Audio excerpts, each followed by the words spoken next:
पूर्व प्रधानमंत्री राजीव गांधी की हत्या से देश दहल गया था।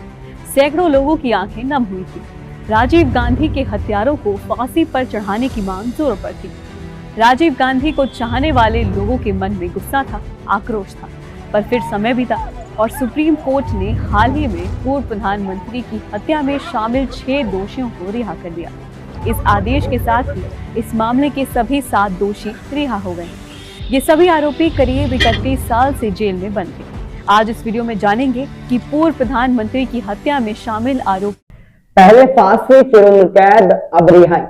राजीव गांधी के हत्यारों की रिहाई की कहानी। कौन है राजीव गांधी हत्याकांड के वो 7 दोषी जिन्हें पहले भी दी गई सजाए मौत और फिर रिहाई के आदेश जारी हुए।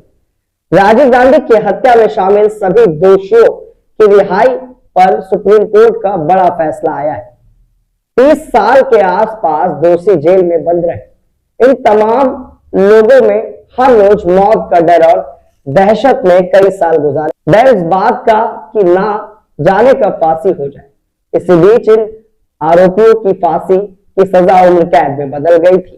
कुछ साल पहले ही राजीव गांधी की पत्नी सोनिया गांधी ने खुद अदालत और गवर्नर से माफी देने को कहती है। एक आरोपी गर्भवती थी जिसको छोड़ने के लिए खुद पहल की गई थी। राजीव गांधी के हत्यारों की रिहाई की कहानी। इसी साल मई में एक और फैसला आया। फैसला उस शख्स की रिहाई के आदेश का था जो शख्स 30 साल से जेल में था। जेल में रहकर उसने 2-2 डिग्रियां हासिल की, पढ़ाई में गोल्ड मेडल हासिल किया था। इस आरोपी को भी अदालत रिहा करने का आदेश दे देती है। इस शख्स पर आरोप है कि जिसने युवती धनु जिसने खुद को बम से उड़ाया था, उस बम के लिए 2 पेंसिल, बैटरी और मोटरसाइकिल मुहैया कराई थी।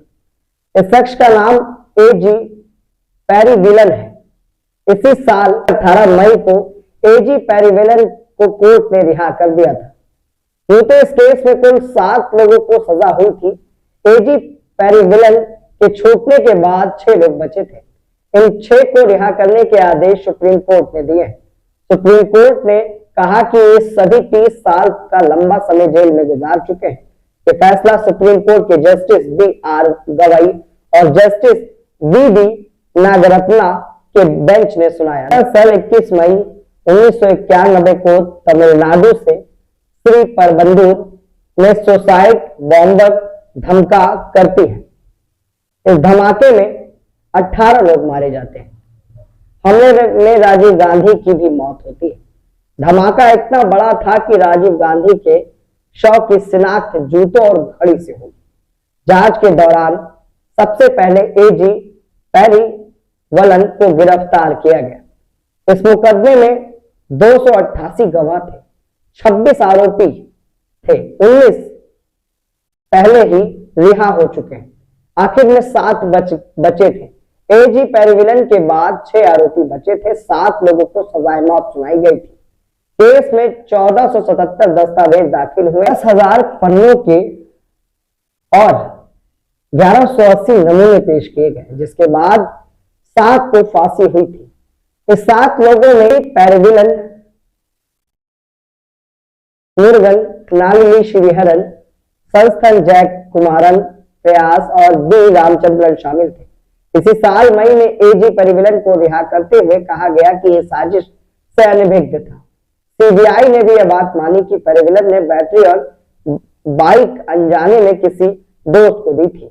1971 में यह तमिलनाडु वेलोर में पैदा हुआ था जब राजीव गांधी की हत्या हुई। उस वक्त पेरीविलन इलेक्ट्रॉनिक्स और कम्युनिकेशन में डिप्लोमा कर रहा था। 18 फरवरी 2014 को सुप्रीम कोर्ट ने पेरीविलन की फांसी की सजा को उम्र कैद में तब्दील किया था। जेल में रहकर ही पेरीविलन ने एमसीए किया था। ये परीक्षा पेरीविलन ने करीब 90% अंकों से पास की थी। तमिलनाडु की एक परीक्षा में पेरीविलन गोल्ड मेडल भी थी। 18 मई को सुप्रीम कोर्ट ने एजी पेरीविलन की रिहाई का आदेश दिया था। पेरीविलन की रिहाई के आदेश के बाद अब 6 दोषी बचे थे, जिनको लेकर सुप्रीम कोर्ट ने फैसला सुनाया है। 6 दोषियों में पहला नाम मुरुगन का है। इस ऑपरेशन की अहम कड़ी मुरुगन नाम का आरोपी है, जो कि श्रीलंका के जाफना में से भारत आया था। मुरुगन बम बनाने में माहिर था और एलटीटी का ट्रेनर था। मुरुगन नलिनी श्रीहरन का पति था। गौरतलब है कि नलिनी भी हत्या के षड्यंत्र में बराबर शामिल थी। इन दोनों पति पत्नी को साल 1999 में फांसी की सजा का ऐलान किया गया था। सजा के दौरान ही नलिनी ने जेल में एक बच्ची को जन्म दिया था। बेटी पैदा होने के बाद नलिनी की सजा को उम्र कैद में तब्दील कर दिया गया था। जेल में बंद मुरुगन ने अपनी बीमारी के चलते ही सुप्रीम कोर्ट में मर्सी किलिंग की गुजारिश की थी। सुप्रीम कोर्ट ने यह फरियाद नामंजूर कर दी थी। इसने 10 दिनों का उपवास भी रखा था। दूसरा नाम है नलिनी। पूरा नाम नलिनी श्रीहरन है। नलिनी ने चेन्नई से ग्रेजुएशन किया था। जब राजीव गांधी पर हमला हुआ तब नलिनी वह चेन्नई की प्राइवेट कंपनी में स्टेनोग्राफर थी। हैरानी की बात यह है कि सुनवाई के नलिनी के कबूल किया कि वह एलटीटी के संपर्क में थी। जल्द ही वह एलटीटी संगठन की सक्रिय सदस्य बन गई थी।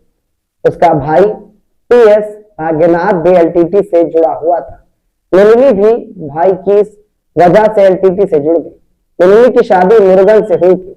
नलिनी ने अपनी सजा के दौरान एक बेटी को जन्म दिया था, जिसके बाद नलिनी ने अदालत से कहा कि मुझे और मेरे पति को फांसी की सजा दी गई है, लेकिन इस बच्चे का क्या कसूर है। इस अर्जी के बाद सोनिया गांधी ने पहल की थी और उन्होंने कहा कि नलिनी को माफ कर दिया जाए। सजाए मौत उम्र कैद में तब्दील कर दी गई। 2000 में सोनिया गांधी ने राष्ट्रपति ने दया याचिका मंजूर किया और उसको माफी दी गई थी। नलिनी ने भी मर्सी पिटीशन दी थी जो नामंजूर हो गई थी। नलिनी की 29 साल की बेटी ने लंदन में पढ़ाई की। वह उसकी शादी हुई है। नलिनी लंदन में शादी होने के लिए पैरोल पर गई थी। तीसरा चेहरा संथन ये साजिश की हर कड़ी जानता था। 12 सितंबर को 1990 को तमिलनाडु आया था। संथन भी एलटीटी का सक्रिय सदस्य था। बम धमाके में संथन का अहम रोल था। संथन राजीव गांधी को बम से उड़ाने वाली ह्यूमन बम धनुक का बेहद करीबी दोस्त था। संथन लगातार एलटीटी के इंटेलिजेंस हेड फोटुट अमन के संपर्क में था। जांच के दौरान नलिनी ने संथन के बारे में चौंकाने वाला खुलासा किया था। नलिनी ने जांच एजेंसियों को बताया कि संथन बेहद खतरनाक है और वह ऐसे भी किसी शख्स को जिंदा नहीं छोड़ता जिसने उनसे धोखा किया है।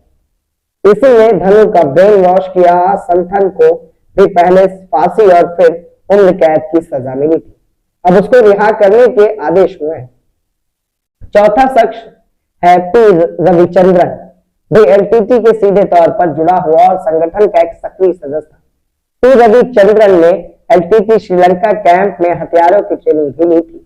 पी रविचंद्रन एलटीटी के बड़े नेताओं से जुड़ा हुआ था। बताते हैं कि रविचंद्रन की मुलाकात शिवरासन से भी हुई थी। शिवरासन की ही देख रेख में राजीव गांधी पर हमले को अंजाम दिया गया था। शिवरासन ने राजीव गांधी पर हमले के बाद खुदकुशी कर ली थी।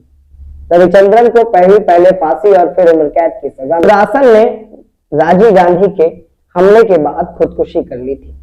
रविचंद्रन को भी पहले फांसी और फिर उम्र कैद की सजा मिली थी। अब उसको रिहा करने के आदेश हुए हैं। पांचवा नाम जय कुमारन। जय कुमारन भी एलटीटी का सक्रिय सदस्य था। जय कुमारन को एलटीटी ने ही भारत भेजा था ताकि वो धमाके को अंजाम देने वालों को शेल्टर मुहैया करा सके। बाद में जांच के दौरान खुलासा हुआ कि जय कुमारन की बम धमाकों के आरोपी प्यास का रिश्तेदार है। जय कुमारन की बहन की शादी प्यास से हुई थी। जय कुमारन बैकअप टीम का लीडर था। छठा नाम प्यास है। प्यास भी एलटीटी का सक्रिय सदस्य था। प्यास पर आतंकियों को हथियार और बम मुहैया कराने की जिम्मेदारी थी। प्यास ने अपने साले जय कुमारन के साथ मिलकर सभी आरोपियों को शेल्टर मुहैया कराए थे। प्यास को भी फांसी की सजा हुई थी, जिसे बाद में आजीवन कारागार में तब्दील कर दिया गया। करीब 30 साल तक ये जेल में रहे और अब रिहा हुए हैं। यह सुप्रीम कोर्ट का बड़ा फैसला माना जा रहा है। इस केस में सभी 7 आरोपियों को सजाए मौत हुई थी, लेकिन मौत की सजा भी किसी को नहीं दी गई। और जस्टिस बी.वी. नागार्जुना की पीठ ने कहा था कि जिस नियम के तहत ए परारीवलन को रिहाई दी गई है, वो इस मामले में दोषी पाए गए अन्य पर भी। University, my father was assassinated. My brother and I were shattered. But even in that moment of shattering, he said to me that he had no anger in his heart. मेरी दादी को मारा, मेरे पापा को मारा और शायद मुझे भी मार देंगे एक दिन, कोई फर्क नहीं पड़ता मुझे।